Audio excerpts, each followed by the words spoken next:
हर खबर पर होगी आपकी पकड़। डाउनलोड कीजिए एबीपी लाइव ऐप। किसानों की आय बढ़े, इसी मकसद के साथ देश में नया कृषि बिल लाया गया।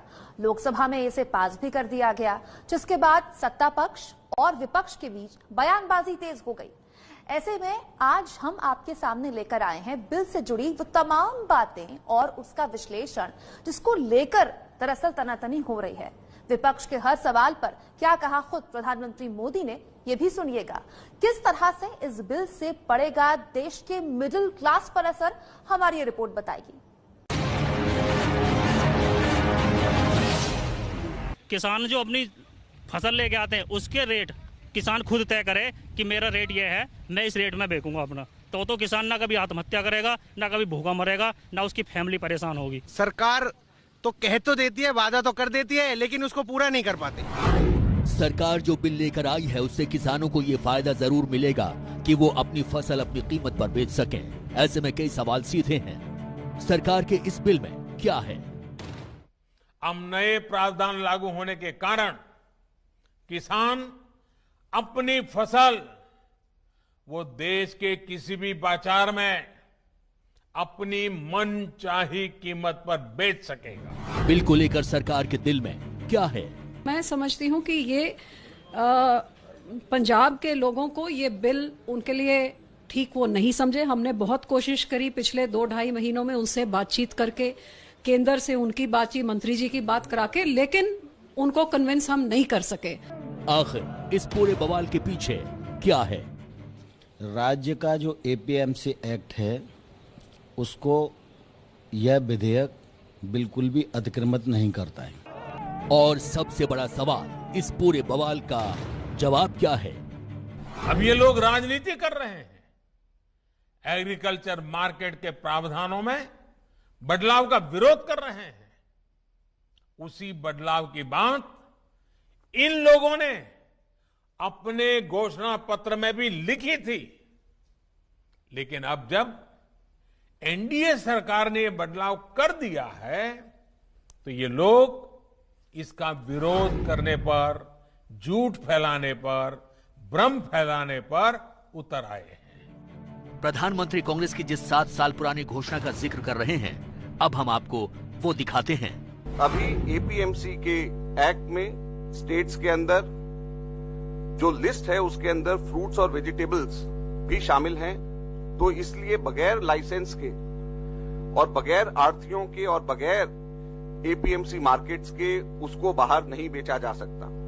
तो किसानों को सहूलियत पहुंचाने के लिए और कंज्यूमर्स को भी कम प्राइसेस देने के लिए यह तय किया गया है कि 15 जनवरी से पहले तमाम एग्रीकल्चर प्रोड्यूस मार्केटिंग कमिटीज में से फ्रूट्स और वेजिटेबल्स को लिस्ट में से हटा दिया जाएगा। मिला जुलाकर पूरा बवाल जिस बुनियाद पर खड़ा हुआ है, सबसे पहले उसे सिलसिलेवार तरीके से समझने की कोशिश करते हैं। नए कानून के मुताबिक किसान फसल की कीमत खुद तय करेगा। सरकारी मंडियों में बेचने की बाध्यता खत्म। किसान कहीं भी अपनी फसल बेच सकता है। मंडी से बाहर किसी तरह का टैक्स नहीं लगेगा। कैसे प्राइवेट प्लेयर आएंगे और उनकी जमीन के सौदे एग्रीमेंट करेंगे 21 साल के, 31 साल के, और वो जमीन का मालिक होते हुए भी मालिक नहीं रहेगा। ये सब कुछ है और एमएसपी खत्म हो जाएगी। वो अपनी मनमर्जी करेगा। जो जरूरी वस्तुओं का भंडारीकरण का बिल है वो भंडार करेगा, उसको स्टॉक करेगा, मर्जी से सप्लाई करेगा। More supply less demand, less supply more demand, economics का रूल है। तो जब कंट्रोल ही नहीं रहेगा सरकार का उन पर, तो वो मनमर्जी करेंगे। आज मंडियों में 50 आढ़तिये खरीद करते हैं। नया विधेयक उस पूरे क्षेत्र में 50 की जगह 500 लोगों को प्रतिस्पर्धा का अवसर देगा। दूसरा, मंडियों को भी प्रतिस्पर्धी बनना चाहिए ना।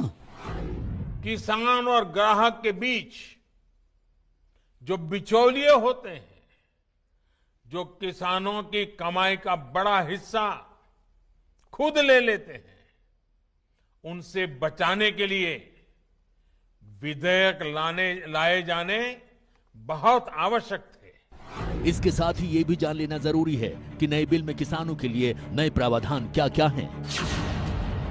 निजी खरीदार सबसे पहले रसीद और पेशगी देगा।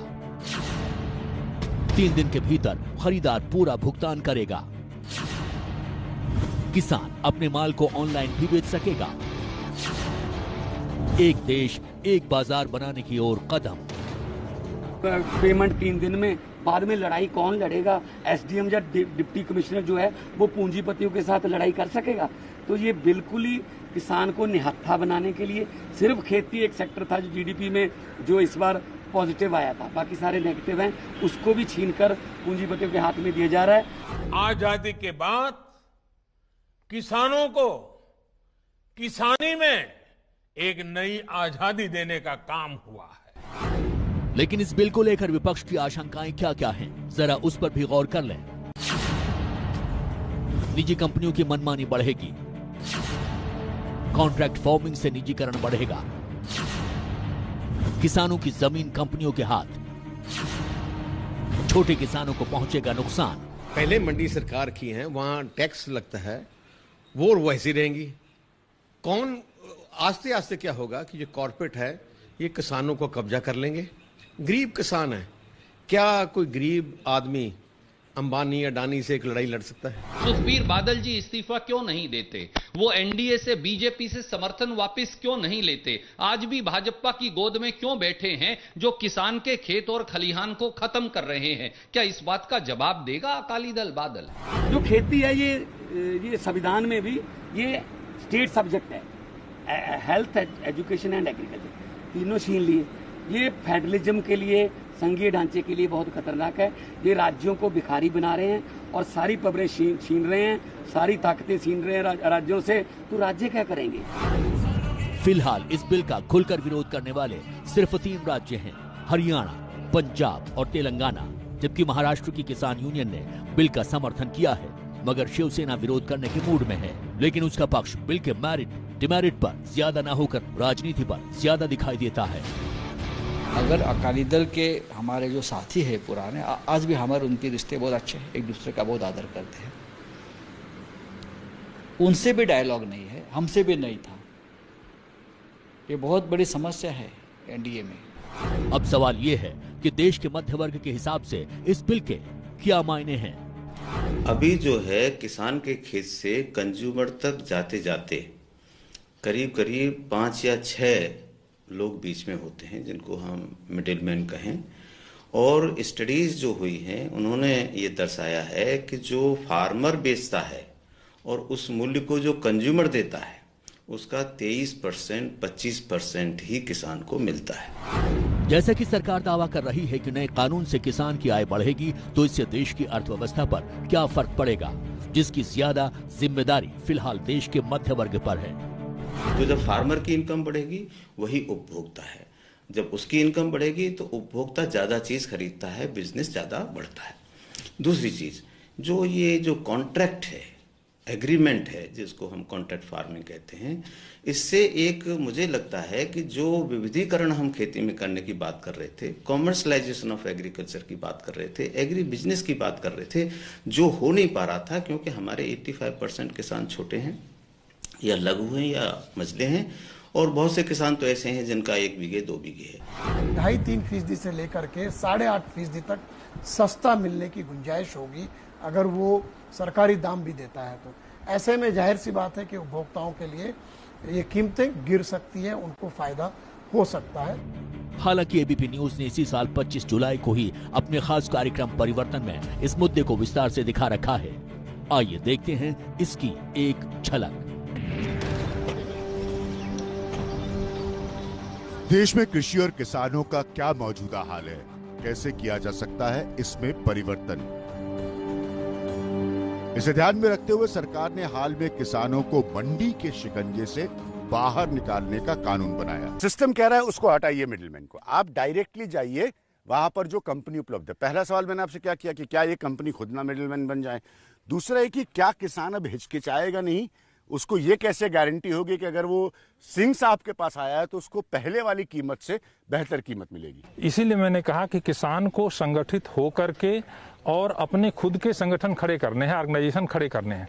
परिवर्तन में हमने ये भी दिखलाया था कि किस तरह कोरोना के लॉकडाउन के दौरान पुणे के करीब के कुछ गांवों में किसान कनेक्ट नाम से एक अभियान शुरू हुआ, जिसके जरिए किसानों ने अपने उत्पाद को सीधे ग्राहकों को पहुंचाना शुरू कर दिया और ये बिजनेस देखते ही देखते करोड़ों में जा पहुंचा। दोस्त का फोन आया और वो बोला मुंबई में 80 रुपए किलो टोमेटो चल रहा है। तभी हमें यहाँ पे 8 रुपए किलो से भी कोई टोमेटो पूछ नहीं रहा था। तभी डिसाइड किया कि मुंबई में जाके हम लोग अपना खुद का प्रोड्यूस बेचेंगे और उसको इतना अच्छा रिस्पांस आया कि हमने डिसाइड किया कि अभी यही करेंगे। उसके बाद हमने किसान कनेक्ट फार्मर प्रोड्यूसर कंपनी ये खोल के मुंबई और पुणे में वेजिटेबल सप्लाई करना चालू किया। मिला जुला कर फिलहाल केंद्र में जो स्थिति पैदा हुई है उसे देखते हुए ये सरकार का काम है कि वो इस बिल को लेकर जारी विरोध को शांत करे, अपने सहयोगियों को समझाए और आम किसानों को बिल का मकसद और जरूरत को उनकी भाषा में बताए।